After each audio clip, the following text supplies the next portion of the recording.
Ini ku ahli sunnah ciri khasnya niku mbok wong tau dosa kaya apa tetep dianggap Islam. Ada kelompok ekstrim khawarij sing darani wong nak dosa niku berarti wis napa kafir. Jadi itu efeknya luar biasa dari madhab-madhab itu. Lalu kenapa madhab Abul Hasan As-Sadili yang kita pilih? Karena kalau orang Islam kamu kafirkan niku mboten ketemu, cara akal niku mboten ketemu. Nggih cara berpikir kita masyhur Abul Hasan As-Sadili ngendikan wong iku nak kafir mulai cilik nganti 70 tahun. Kalau baleni malih tiyang kafir cilik ngantos 70 tahun. Itu kan menjadi mukmin itu hanya dengan melafadzkan apa? Syahadat la ilaha illallah Muhammadur Rasulullah. Niku hadhil kalimah satu ini.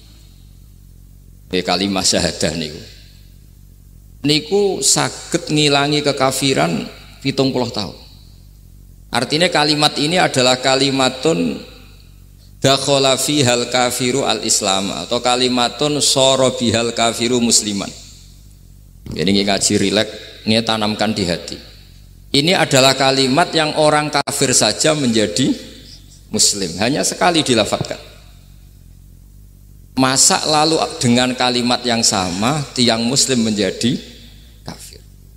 Ini kumun buatan ketemu akal. Makanya madhab takfiri, madhab gampang mengkafirkan orang itu jelas madhab yang enggak ada rujukannya sama sekali, enggak ada pegangan ilmiahnya sama sekali. Wong kafir wae dadi Islam, mosok wong Islam dadi kafir. Mau perkara tahlilan ning kuburan. Gara-gara tahlilane nyekel patok dianggap napa? Mergo dianggap jaluk napa? Jaluk bae, jaluk kufur. Mulane dawuh Said Muhammad masyhur itu diterjemah di seluruh bahasa di dunia. Wong-wong sing ngafirno iku mbok yo sekali-kali nginceng iku ngrungokno. Lho kula nu sampean tahlil iku yo ora seneng. Kadang sing tahlil iku yo rada kurang ajar. Kula niku yang ben nak mati, nak sing tahlil nang Jepang ora seneng. Mergo yo rada sombong lah wong tahlil iku ya kadang rada sombong. Misale ngaten, kula kiyaine jenengan. Dongane ngene, ya Allah, ini guru saya. Ingkana muhsinan fazid fi ihsani. Kalau dia baik, itu ya tambahlah kebaikannya. Mosok murid muni gurune baik itu kalau itu itu kan ngenyak uang. Ini soleh-soleh permanen dianggap napa? Jadi dongane itu ngeper, ingkana muhsinan fazid fi ihsani. Wa ingkana musian fatajawas anhu, misalnya kalau dia orang buruk, kalau beliau orang buruk yang kau maafkan. Maka orang-orang di luar sana yang mengatakan andekan tahlil itu baik pasti dilakukan sahabat, itu logika yang keliru. Sahabat gak mungkin kan nahlili Kanjeng Nabi ngendikan ingkana musinan sido kafir ngoten nggih mboten. Lha wong Kanjeng Nabi kok apike di ngendikano ingkana ini kok kafir. Wong Nabi kok ingkana andai. Saiki pertanyaannya gini. Kita sebagai kiai, sebagai guru, ku murid nak tahlil ya rada kurang ajar sithik. Wong gurune kok diomongno ingkana musinan ambek ingkana musia. Nah pertanyaannya gini, lepas dari kowe rada kurang ajar lah. Dalam tahlil itu rada kurang ajar karena nyebut guru ora qad kana musinan tapi ingkana muhsinan. Maksudnya kalau sampean sebagai murid kan menapa qad kana muhsinan. Guru saya benar-benar orang baik, bukan ingkana andekan orang baik. Tapi ada satu kepastian bahwa ini tidak minta sama mayit. Jadi tujuan kalau kita minta mayit itu salah sama sekali. Wong kita datang ke kuburan malah memintakan ampunan untuk mayit. Kok iso darani njaluk iku piye? Ya mergo mau didelok kok adoh ketoke ngatong ya berarti njaluk. Lah ya wong fatwa kok mau berdasar inceng-incengan kok adoh niku ora jelas ya fatwa ini. Paham gitu. Terus jenengan kudu yakin, ainul yakin bahwa mazhab kita itu yang benar bahwa tahlilan di kuburan tidak kafir karena tidak minta ke mayit malah memintakan untuk mayit atau memintakan ampunan untuk mayit. Cuma redaksi sing rontok-rontok ngoten niku dikurangi lah.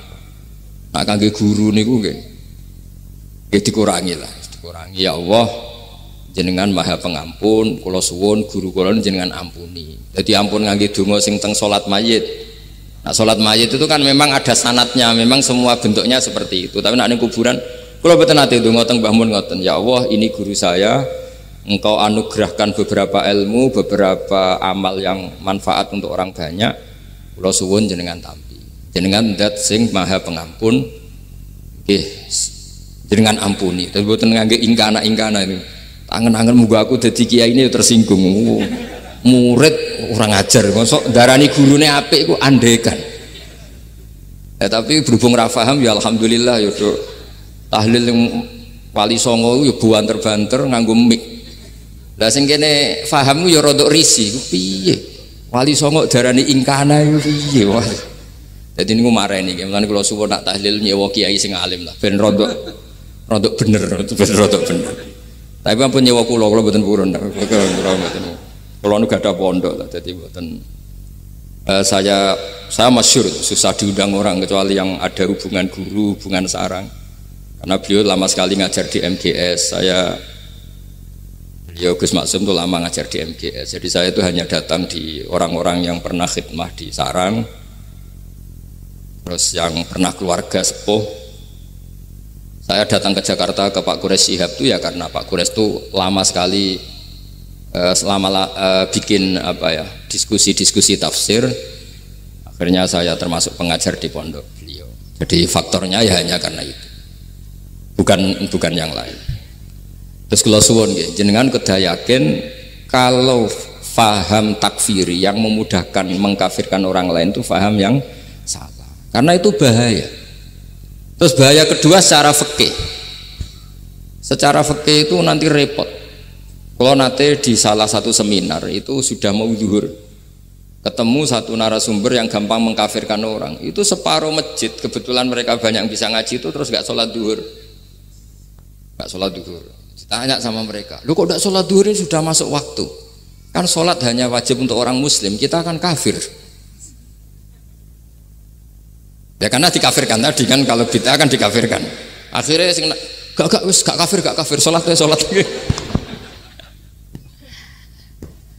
Efek dari mazhab itu panjang. Kalau betul faham mereka itu betul, berarti yang sudah kafir, orang kafir itu wajib sholat enggak kan? Itu malah panjang kan, karena terus menjadikan orang Islam tidak sholat. Nanti ke masjid tidak boleh, orang kafir nggak boleh masuk masjid. Itu efek fikihnya panjang. Jadi kalau suwon mazhab Abil Hasan Asyadzili niku dipegang. Nah itu madhab beliau itu implementasinya di kitab Hikam nih. Karena Hikam itu putu murid yang paling bisa mengimplementasikan, menjelaskan cara pandang madhab Abul Hasan Asyadzili sing dados thariqah Syadziliyah. Terus ketiga, itu cara pandang itu detail itu jelimet. Mesti sampean ora kepikiran. Misalnya begini. Ketika ada orang salah jenengan marah, itu sebenarnya karena salahnya apa karena hal yang lain? Normalnya orang itu berpikir karena salahnya, itu keliru cara Abul Hasan Asyadzili. Pasti kamu marah itu karena ada hal lain. Misalnya kayak pembantu elek kriting mecahno gelas, mesti langsung gua ngamuk. Alasannya mecahno gelas. Tapi nek sing mecahno iku wong ayu, kowe iso ngamuk. Kowe iso ngamuk wong ayu. Mecahno gelas lah. Kok gelas lemari, rasa gelas. Sama, kamu janjian sama orang, wongnya nyulayani janji, mesti mbok maki-maki. Katanya jam 10 kok udah datang gini-gini. Nah, tapi kalau yang terlambat itu wong sing ngutangi kowe iso ngamuk orang sing ngutangi kowe. Atau sing terlambat itu komandannya, atasan kamu, atau kiainya. Nah, artinya gini, ketika kamu marah atas nama terlambat, itu sebetulnya karena terlambat atau karena hal lain. Nah, maksiat juga gitu. Cara pikirannya Abul Hasan Asyadzili, ketika kowe roh misalnya cawe wedok maco naik ninja atau apa, mesti kowe darani wah luput suwuk. Tapi nak dikandani, niku putune jenengan. Mesti langsung ya Allah jenengan sepunten. Jadi sebenarnya kita kebencian sama orang lain tuh karena kebetulan tuh tidak keluarga kita. Coba kalau itu keluarga kita, pasti kayak mikir ulang. Kowe gedeng wong ra salat, Mesti sebabnya dua, satu tidak sholat, dua kebetulan itu tidak anak kamu. Kalau itu anak kamu, kamu pasti istighfar berhari-hari untuk dimaafkan Allah, bukan maksud no. Tapi kalau orang lain kue, pertanyaannya sebetulnya kamu benci itu karena tidak sholatnya, apa karena plus dia tidak anak kamu? Nah itu pikirannya Abul Hasan apa? Kue ngamuk itu gelas pecah, itu perkara itu pecah gelas apa plus yang pecah no elek. Nah itu pecundang kita, itu cara pikiran Abul Hasan. Kita ini pecundang, pecundang itu nggak fair. Kenapa? Betul fair. Nah, itu terus beliau diantaranya punya cerita Nabi Ibrahim itu pernah diangkat ke Allah di alam malakut. Di alam malakut kemudian ini ada di kitab Hikam juz 2 halaman 4 yang di bab ini yang saya baca. Ini cerita terakhir nih, bantu pun. Sampai tak ngaji suwi-suwi ra mesti paham, aduk sediluk. Nak sediluk kan dia alasan, kenapa ora paham? Salah Gus Pak ngulangi sediluk. Lah nak suwi sampean ra paham malah ribet kan? Diulang suwi ra paham goblok tenan berarti kan gitu. Nah ini untuk menjaga harkat dan martabat niku ngajine sediluk mawon dan takoki malaikat. Kenapa ora paham? Salah Gus Pak ngajine sediluk. Jadi duwe napa? Alibi lah gak ada napa? Pembelaan. Nabi Ibrahim itu diangkat di alam malakut karena beliau seorang nabi melihat orang maksiat, ditanya sama Allah, ya Allah itu orang-orang maksiat itu makan dari rizkimu, menempati bumimu dan semua fasilitas engkau bikin. Lalu menurut kamu gimana Ibrahim? Ya bunuh saja, matikan saja. Sama Allah dituruti. Melihat lagi ada maksiat yang berbeda, selalu Nabi Ibrahim usul itu dimatikan. Jadi Ibrahim pernah jadi garis keras lagi, keras sekali. Lalu suatu saat Nabi Ibrahim itu disuruh nyembelih Ismail. Disuruh nyembelih apa? Ismail. Bareng disuruh nyembelih Ismail, Nabi Ibrahim tanya, ini anak saya ya Allah, ini samratu fuadi, ini buah hati saya, kenapa engkau nyuruh menyembelih? Sejarah ngetikane pangeran, apa kamu tidak ingat ketika tak angkat di alam malakut beberapa hambaku kamu usul supaya tak bunuh? Cara Jawane, cara Jepone kuwi ora rasane dadi aku. Aku iku pangeran sing gawe aku enak wae usul-usul kon mateni jare. Saiki gentenan, saiki anakmu sembelih. Rumang sama udah di pangeran gak sayang mbek kaula. Kowe tak dadekno nabi ku kon dakwah ora kon mateni. Nabi Ibrahim nangis. Nah inilah perbandingan bagi kita. Sebenarnya saat kita benci maksiat itu sebetulnya di hati kita itu tidak hanya maksiat, kita ada dak fairnya, plus itu dak orang yang terkait dengan kita. Jika misalnya mau wangkel, misalnya penyanyi sing piye mau wangkel, suatu saat penyanyi ku WA aku, mas aku ya gelem dadi bojomu, hilang mangkelmu kan. Jadi pecundang, kita ini sebetulnya pecundang. Nah, syukur-syukur memang makom kamu sudah tinggi, memang benar-benar benci karena maksiat, paribasane wayu gelembok rabi tetap mangkel. Tapi saya tidak yakin soleh-soleh seperti ini imannya sampai seperti itu tidak yakin. Dan saya kalau yakin begitu berarti keyakinan salah itu salah dan bodoh itu, karena itu nggak terbukti. Makanya ini kitab baru kalian kitab hikam, karena ini acara ngaji hikam kula waos sedikit mawon kula waos ini jawabannya Nabi Ibrahim ketika disuruh nyembelih Ismail teng halaman 4 juz 2. Allahumma hadza waladi wa samratu fuadi wa ahabbun nasi ilayya fasami aqailan yaqul ama tazkurul lailah allati sa'alta fiha ihlaka abdi awama ta'lamu anni rahimun bi ibadi kama anta syaqiqun bi waladik. Jadi Ibrahim, anak kamu sembelih. Kata Ibrahim, ini enggak mungkin Gusti, ini buah hati saya, kenapa engkau minta ini tak sembelih? Apa kamu tidak ingat pernah mengusulkan saya menghabisi sekian hamba saya?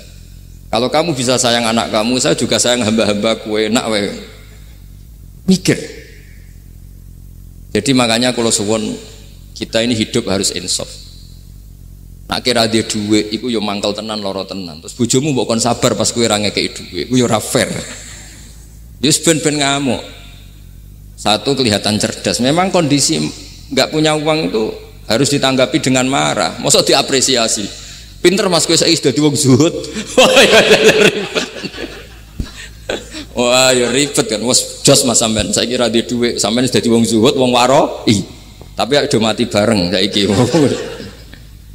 Jadi sebetulnya Allah bikin emosi itu andaikan boleh dibahasakan wis dipikir. Walau la dafwa inna safa'dhum bi ba'd la fasadatil ard. Jadi bumi ini sebaiknya itu diisi dengan sekian perbedaan. Tapi tidak konflik loh, perbedaan dengan konflik itu beda. Saya ulang lagi, bumi ini sebaiknya diisi dari sekian apa? Perbedaan, karena justru itu bagus. Saya itu berkali-kali bilang, andaikan tidak ada pikiran kedua, ini dunia ini sudah rusak. Harus ada pikiran kedua. Misalnya ono wong kok terlalu apik mbek kanca, mesti bojone sampet. Wong gak men ngopi mbek kancane, ra tau ngapi mbek bojone. Tapi kalau ngopi mbek bojone terus, mesti kancane sing sampet. Wah, jok rabi lali kanca. Ribet. Manusa itu ribet. Kados kula dugi mriki ini hormat Gus Maksum. Nggih mungkin tok ganjaran. Tapi untuk dosa sidik-sidik ninggal pondok. Jadi ya sudah. Ya mau tidak mau karena memang hidup itu tidak banyak pilihan. Ada orang sering ibadah di masjid sholat itu ya bagus, tapi dia pasti tidak baik dalam sistem sosial. Umpama wong soleh kabeh ning masjid itu donya akeh sing mati. Karena tidak ada tim SAR paling murah.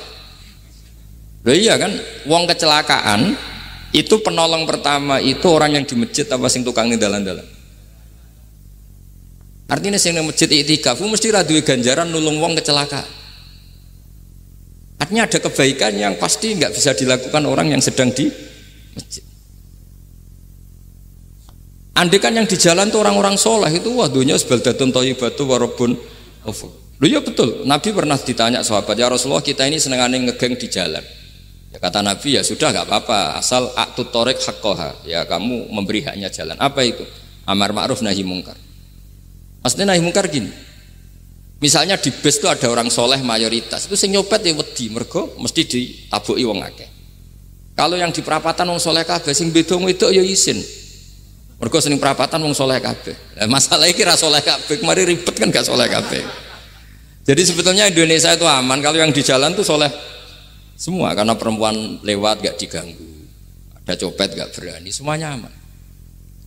Maka di Islam itu menyebut kebaikan itu jumlahnya banyak sekali. Tidak bisa kamu wah hebat-hebatnya wong sing ning masjid terus, tidak bisa seperti itu. Andai kan semua orang di masjid, nah ono kecelakaan pertama yang nolong siapa? Nah ono wong golek alamat tuh takok sapa kabeh ning jero masjid. Ribet kan? Nah, makanya ini Quran bikin aturan wala taq'udu bi kulli siratin tu'iduna wa tasudduna an sabilillah. Yang enggak boleh itu duduk di jalan sambil mengganggu atau mengancam hal-hal yang baik. Tapi kalau duduk di jalan justru membantu hal-hal yang baik, maka ini disyariatkan oleh Islam. Jadi ini kita harus mulai mikir ya. Jadi walhasil ngendikane kitab hikam, bayangkan yang maksiat itu anak kamu, istri kamu. Pilihan kamu itu memaafkan dan minta dimaafkan oleh Allah. Tapi ketika orang lain kamu minta supaya dilaknati Allah, ini tidak fair. Jika kita diajari guru-guru kalau minta ampun ighfirli wali walidayya wali jami'il muslimina wal muslimat, masih dikata wali jami'il muslimina al muslimat wal mu'minina wal mu'minat. Itu filosofi yang luar biasa, kata jami' semuanya ya Allah engkau maafkan. Bukan keluarga saya tok, siapapun yang berkontribusi terhadap Islam ini engkau maafkan. Begitu juga di muqaddimah khutbah kula suwun harus ditradisikan wala alihi wa sahbihi ajmain. Kata ajmain ini kata pembeda. Mungkin orang baca hanya rutin, tapi kita yang nekuni ilmu, ajma ini kata kunci. Fa inna ahlas syiah akramu sahabiyan wa ahanu sahabiyan akhar. Jadi tradisi madhab syiah itu apa? Ada sahabat yang begitu dimulia-muliakan berlebihan kayak Sayyidina Ali, dan ada yang dihinakan kayak Abu Bakar dan Umar. Lalu pembedanya dengan ahli sunnah apa? Kita menghormati sahabat wa sahbihi ajmain. Jadi hadhil kalimah kalimatun fariqah. Ini kalimah pembeda. Jadi ajmain mboten kalimah rutin terus ono jimate ono kasiate niku mboten. Kita maklumatkan ke seluruh dunia bahwa mazhab ahli sunnah ditandai dengan wa ala alihi wa sahbihi ajmain. Mane dawuh Mbah Hasyim wa nukrimu ahlal bait wa nukrimu jami'a ashab Rasulillah sallallahu alaihi wasallam. Wa nukrimu jami'a ashabi Rasulillah sallallahu alaihi wasallam. Ciri utama mazhab Ahlussunnah apa? Menghormati keluarganya Nabi dan menghormati seluruh, ada kalimat apa? Seluruh sahabat. Jadi kata ajma'in itu kalimatun fariqah atau kalimatul fasl. Kalimat yang membedakan mana madhab Syiah dan madhab ahli sunnah apa? Itu kalau jenengan ngaji teng Gus Maksum napa teng Kiai Haji Maksum, di antara madhabnya sinten? Nabi Ibrahim yang diceritakan Abdul Hasan apa? Asyadili, kebencian kepada maksiat, kita semua pasti benci maksiat. Tapi gak fair kan, yang satu kamu laknati, yang satu kamu doakan. Ujung-ujungnya apa? Ada unsur hadun nafsi. Kalau yang terkait dengan jenengan mbok dongakno di sepuro, nah yang nggak ada terkait mbok pasutno. Ini kan tidak fair, padahal sama-sama apa? Maksiat. Terus kalau suwun polemik tentang ketentuan gimana hukumnya ziarah kubur, ya hukumnya baik karena mendoakan atau memintakan ampun untuk yang mati, bukan meminta sama yang udah Sayyid Muhammad kena arah percaya rungokno wong didelok kok ado, didelok kok ado pancen yo ngeri kan.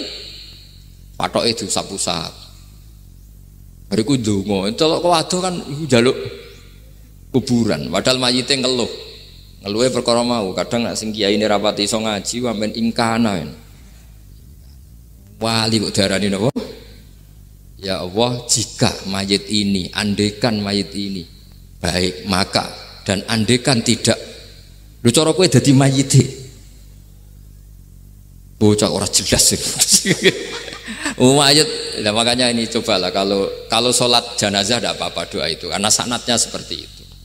Ya, kalau doa guru ya diatur-atur yang baik lah, langsung mawon ya ghafiratunu wal khotiat gini-gini. Saya mohon beliau amal baiknya jangan terima, amal buruknya jangan ampuni, karena guru juga manusia tidak nabi. Boten terus apa? Pakai apa? Ingkana. Subhanallahi wa bihamdihi adada khalqihi wa ridha nafsihi wa zinata arsyihi midada kalimatih. Subhanallahi wa bihamdihi adada khalqihi wa ridha nafsihi wa zinata arsyihi midada kalimatih. Subhanallahi wa bihamdihi adada khalqihi wa ridha nafsihi wa zinata arsyihi midada kalimatih. Subhanallahi wa bihamdihi adada khalqihi wa ridha nafsihi wa zinata arsyihi midada kalimatih. Subhanallahi wa bihamdihi adada khalqihi wa ridha nafsihi wa zinata arsyihi midada kalimatih. Subhanallahi wa bihamdihi adada khalqihi wa ridha nafsihi wa zinata arsyihi midada kalimatih. Subhanallahi wa bihamdihi adada khalqihi wa ridha nafsihi wa zinata arsyihi midada kalimatih.